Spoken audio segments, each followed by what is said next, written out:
Welcome to this podcast. Today we will be discussing the Michael Jackson scandal and how recent light brought up against him may have an everlasting effect on how we listen to his music.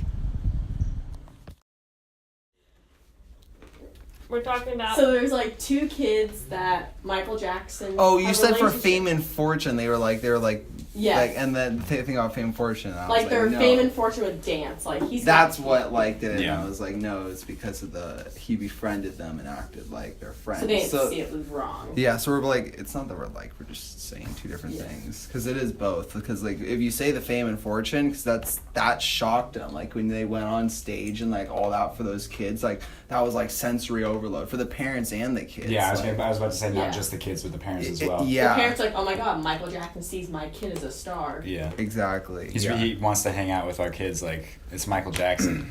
But think about it. He thinks our family's cool. Yeah, think about it though. For that one kid, he like went to sleep every day, like seeing Michael Jackson, practice Michael Jackson. So his whole life, It's like Michael Jackson loves me. led him up to the point, and so the like abuse was just something that wasn't like to him was just natural because he saw Michael Jackson as a friend, and Michael kind of like introduced it to him as like this is what friends do. So it wasn't like abuse, like. You know, he could like understand like what was going on like at the time that like it wasn't what just was friend happening. though, because literally Michael would call the kid darling and I love you, and he'd take it to a relationship status. Like the kid wasn't like, oh, that's my friend, like this is my lover. Like the kids thought Right. it was love. Right, that's true, because like remember that what did he say that one time where he was like he started to get like attached to him, where like when they would sleep together and then Michael would leave for like the day, or like would not leave for the day but wake up in the morning and he wouldn't be there, the kid would be like mad or like just like Missy, why'd you leave me? Yeah, you abandoned me, and like feeling like,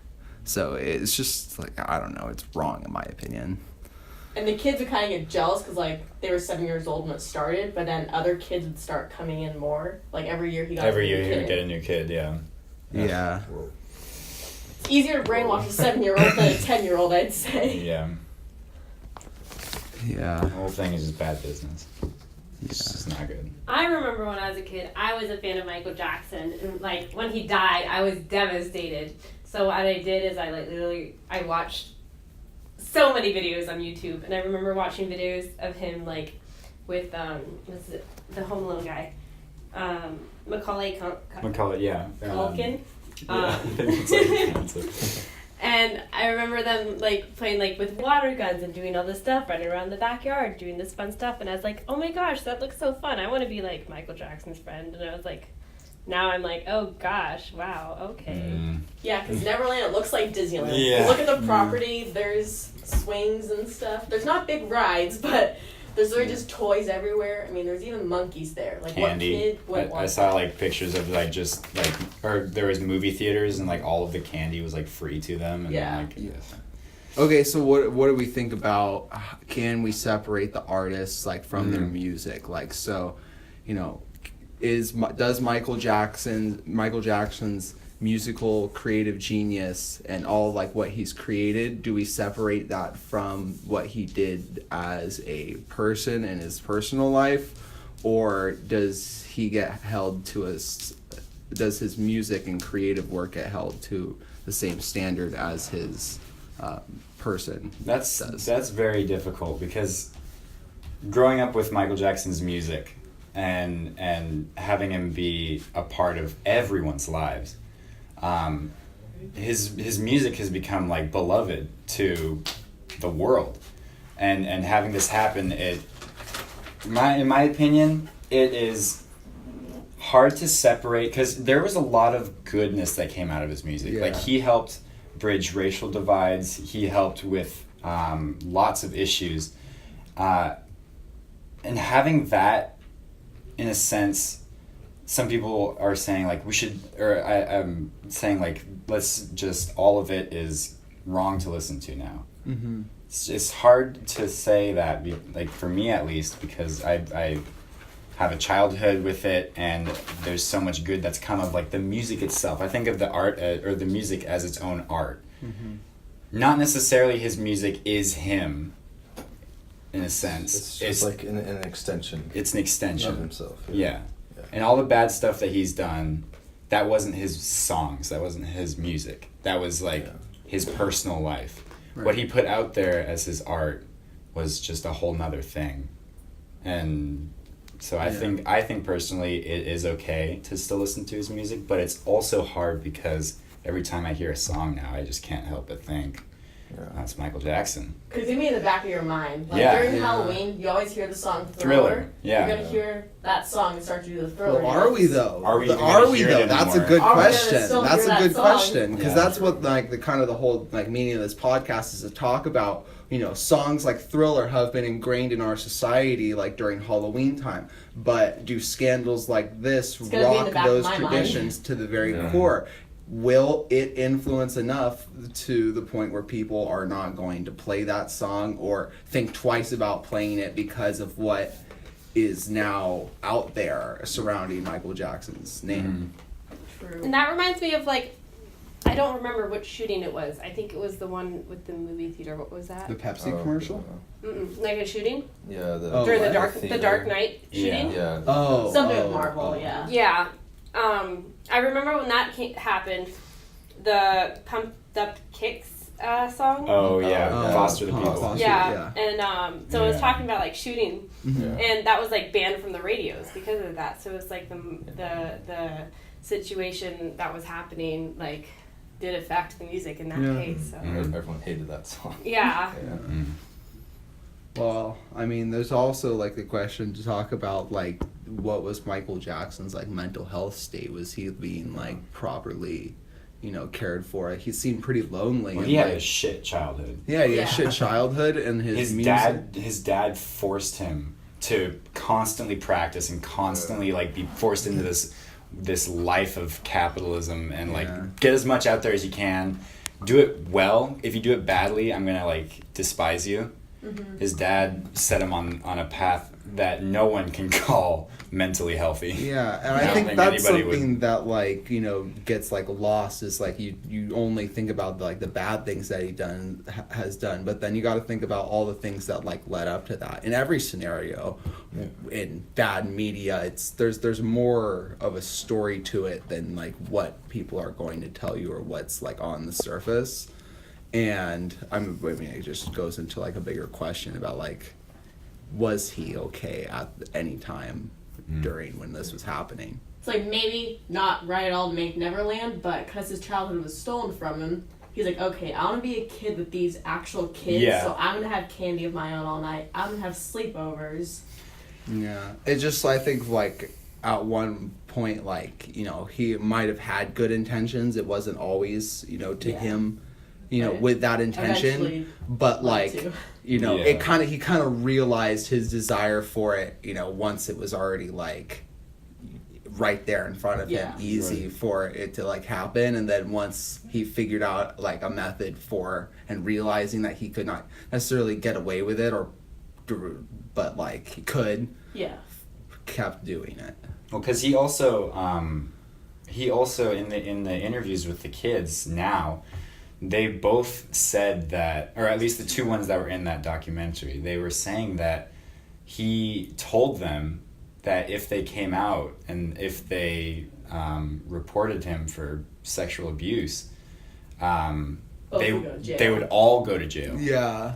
and that's just not how it would have gone down. They were As a children kid, that that's were- very powerful. It's though. powerful though, yeah, because Very powerful. they don't know how it works. You can overtake your mind, like, okay, I'm too scared to go to jail. Yeah. I Well, will join it. Yeah. Like what they said, one guy from the documentary, what he said is that like Michael Jackson made it so that the kids started to question whether their parents are bad, but Michael is good. Like that's how he started to create the culture with those kids and started to get them to defy their parents and see them as the bad and that Michael is the good, and saw them being able to more confide in Michael than they could in their parents.